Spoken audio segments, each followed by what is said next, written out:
Je sais que le Rav il a l'habitude de parler de Hilchot Shabbat.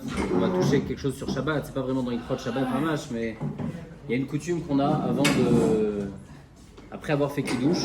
Normalement, on fait Birkat Kohanim. On va voir si ça s'appelle Birkat Kohanim. En tous les cas, on bénit les enfants juste après Kiddush. Pourquoi c'est juste après Kiddush? Parce qu'au moment du Kiddush, le Kiddush c'est un témoignage que c'est Dieu qui a créé le monde.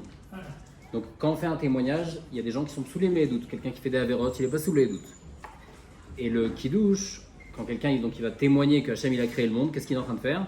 Il doit faire tchouva avant de pouvoir témoigner. Donc comme il fait tchouva, donc il a pardonné ses fautes, après c'est bien de bénir les enfants, puisque maintenant il est apte à pouvoir bénir ses enfants.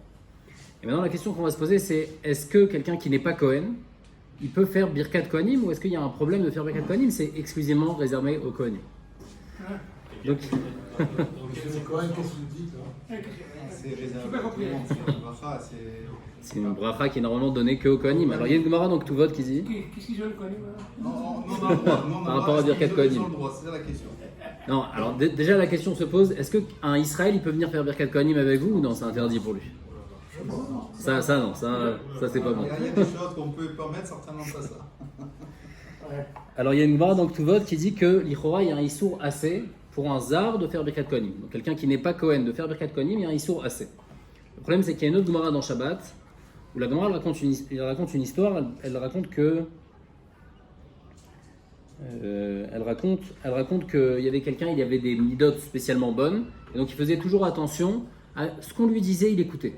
Et donc il n'était pas Kohen, mais il disait si jamais mes amis ils me disaient vas-y va faire Birkat Kohanim, bien que je ne suis pas Kohen, alors il ne voulait pas se disputer avec les gens, il allait quand même faire Birkat Kohanim. Donc Mashra de la Gemara qu'il n'y a pas de problème, bien qu'il n'était pas Kohen, il partait faire Birkat Kohanim. Et Tosfot même sur place il dit que Lo yada ma isur yesh bezar olelu duchan, il dit l'Ichora il n'y a aucun isur pour un non Kohen de faire Birkat Kohanim. Il dit peut-être le seul problème qu'il pourrait avoir c'est la bracha, ça c'est sûr que c'est bracha levatala, ça il pourrait pas faire la bracha, mais faire Birkat Kohanim ça Tosfot il voit pas de problème. Et le problème c'est que tout le monde demande, c'est qu'on vient de dire dans la Gemara donc tout va c'est écrit Mefourash qu'il y a un issour assez de faire Birkat Kohanim. Donc comment ici on peut permettre de faire Birkat Kohanim? Donc ça c'est la question que tout le monde se pose. Alors il y a plusieurs réponses dans la Acharonim. Il y a le Darkei Moshe, il répond qu'il y a une différence. Si quelqu'un il vient faire Birkat Kohanim tout seul alors qu'il n'y a pas de Kohen, et lui il vient faire Birkat Kohanim, ça c'est interdit. Mais s'il y a d'autres Kohanim et ils s'ajoutent à eux, alors là il n'y a pas de problème. Parce que son influence à lui, en fait, elle est entre guillemets noyée. Voilà, c'est ça. Et le Khatam Sofer explique qu'on voit cette idée-là aussi dans Baltosif. Par exemple, on n'a pas le droit de rajouter un jour de mitzvah. Par exemple, si on va prendre 7 jours le Lula, on n'a pas le droit de faire un 8e jour. Mais ici, quand le Israël il vient faire avec les Kohanim, il ne vient pas rajouter dans la mitzvah, il vient rajouter dans le Hidour mitzvah. C'est-à-dire on dirait qu'il y a plus de gens, donc ça fait plus un Hidour mitzvah. Donc c'est pas qu'il est en train d'ajouter une mitzvah qui lui incombe pas, mais c'est juste qu'il est en train d'ajouter dans le Hidour mitzvah et ça, il n'y a pas de problème. Donc ça, c'est la réponse du Darkei Moshe. Il y a plusieurs réponses encore. Il y a un Magan Avraham qui dit que tout le problème, c'est juste dans la bracha. Tout ce qu'on a dit qu'il y a un interdit, c'est juste sur la bracha. Et ici, il ne faisait pas de bracha, le Rav qui montait quand ses amis lui demandaient d'aller faire Birkat Kohanim. Il y en a encore qui répondent que les deux Gemarot, elles sont en marloquette. Que ici, la Gemara dans Shabbat, elle pense qu'il n'y a pas d'interdit, alors que la Gemara dans Ktuvot, elle pense que c'est interdit. Donc maintenant, pour revenir à notre sujet, comment nous, on peut faire? On utilise vraiment les mots de Birkat Kohanim, Yivarechecha Hashem ve'yishmerecha. Comment on peut utiliser les mots de Birkat Kohanim alors qu'on n'est pas Kohen? Les Chora, on a vu que c'est interdit. Alors le Shulchan Aruch qui est possèque, le Rama il amène. Mais c'est un pasouk qui est réservé au Kohanim, c'est ça la Birkat Kohanim. Mais alors pourquoi le Chazan il peut. Non, mais là on bénit quelqu'un. Quand on bénit pas quelqu'un, alors on fait pas encore en train de faire une mitzvah. Et le Chazan, donc lui, c'est parce qu'il n'est pas en train de bénir. Aussi la même chose, il n'est pas en train de bénir, il est juste en train d'apprendre au. Pourquoi Alors le Rama dit En les zar lisa kapav. Donc là, un zar il n'a pas le droit de faire Birkat Kohanim, afilou une Kohanim acherim, mais même avec d'autres Kohanim, malgré tout on interdit. Bien qu'il y avait une réponse qu'on permet avec d'autres Kohanim, malgré tout c'est interdit avec d'autres Kohanim. Et le Mishnah Brura et le Biur Halacha, il demande alors comment c'est possible. Le Biur Halacha il parle d'un minhag intéressant, hein.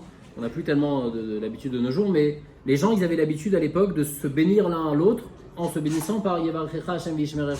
C'est-à-dire on disait au revoir à quelqu'un, on lui disait Yevarechecha Hashem ve'yishmerecha, et comme ça on le bénissait. Donc il demande comment on peut bénir alors que c'est Birkat Kohanim, un zar il n'a pas le droit de faire Birkat Kohanim. Alors il y a plusieurs réponses. Le Bach il dit que tout l'interdit de faire Birkat Kohanim, c'est seulement si on fait Nesiut Kapaim, si on lève les mains. Mais si on lève pas les mains, il n'y a pas de problème. Donc ça répond aussi de notre cas pour le vendredi soir, si on lève pas les mains, il n'y a pas de problème. Alors, sur la tête des enfants, il y a les mains un petit peu en l'air. Alors c'est pour ça qu'il y a un Gaon dans le Sidour du Gaon de Vilna, ils ont vu qu'il y a écrit il faut bénir les enfants avec une main. et pas avec deux mains. Il y en a qui ont voulu dire, qu'avec une seule main. Pourquoi une seule main? Parce que si c'est deux mains, alors ça ressemble trop à Birkat Kohanim et c'est interdit. Ça ressemble à une Cohen. Voilà, alors malgré tout, on va avoir d'autres réponses, et donc on peut même avec deux mains. Mais il y en a qui ont voulu dire comme ça. Il y a aussi une autre réponse que le Mishnah Berurah il amène. Si je pense à ne pas faire la mitzvah, alors je suis pas en train de faire la mitzvah. Donc si j'ai une kavana mefourash de dire je suis pas en train de faire Birkat Kohanim, alors c'est bon, c'est comme si je suis pas en train de faire Birkat Kohanim. Et même si j'ai pas la kavana, mais comme je sais que normalement Birkat Kohanim ça se fait pendant la tefila. Enfin, Khamim, ils ont dit toujours Birkat Kohanim, on ne peut pas faire d'un coup Birkat Kohanim. Ça se fait pendant la tefila.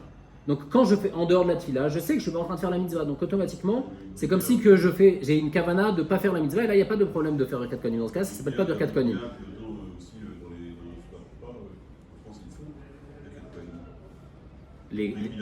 Ah, comment les Kohanim ils font à ce moment-là? Alors ouais, ça c'est un autre sujet. Il faudrait voir comment. Est-ce qu'à ce moment-là, il faut penser à faire Birkat Kohanim, à ne pas faire Birkat Kohanim dans ce cas-là? C'est intéressant. Dans les mariages, dans les Brit Mila. Ah, en Israël, ils font pas ça? Non, c'est depuis des années, pas du tout. Ah, les Brit Mila, pas du tout. Non, Brit Mila, oui. Ah, Brit Mila, oui. Ils nous appellent, donc on fait la. Ah, Brit Mila, d'accord. Mais les mariages en Israël, je pense que c'est un minhag français, ou ashkenaz, je ne sais pas. Ouais, c'est possible. Je sais. Il y a d'autres réponses encore qu'il amène. Il y en a qui disent que le Pnei Yoshua, comme ça il explique, il dit que tout l'interdit qui est écrit dans Ktuvot de faire Birkat Kohanim, c'est seulement si on dit le Shem HaMeforash. Donc là, de toute façon, on ne dit plus le Shem HaMeforash, donc il n'y a pas de problème de dire Birkat Kohanim. Il y a une autre réponse encore, que dans le Birkat Kohanim qu'on fait sur les enfants, on ne dit pas Yevarechecha Hashem Yishmerecha uniquement, mais on rajoute quelque chose. Donc du fait qu'on rajoute, on montre que c'est pas Birkat Kohanim, on rajoute Yesimcha Elokim, Kefraim et Kemenaché. Donc comme on rajoute, alors c'est pas un problème parce que c'est pas Birkat Kohanim, mais ça fait pas partie de Birkat Kohanim, donc ça montre que tout n'est pas Birkat Kohanim. Ou bien d'après ceux qui ont dit que le problème c'est juste sur la bracha, alors là aussi il n'y a pas de problème. Donc en tous les cas, Halakha les Maaseh, comme ça Rav Ovadia il amène qu'on peut faire Birkat Kohanim même avec les deux mains, il n'y a pas de problème. Comme ça le bureau Halakha lui-même aussi il dit qu'il n'y aurait pas de problème de faire Birkat Kohanim même avec les deux mains. Et aussi, donc, ou bien il y en a qui sont quand même makpid de faire avec une seule main, mais Rav Ovadia il dit qu'il n'y a aucun problème de faire même avec deux mains Birkat Kohanim sans aucun problème. Voilà. Azak. Un peu l'équipe de jouer les gabouches.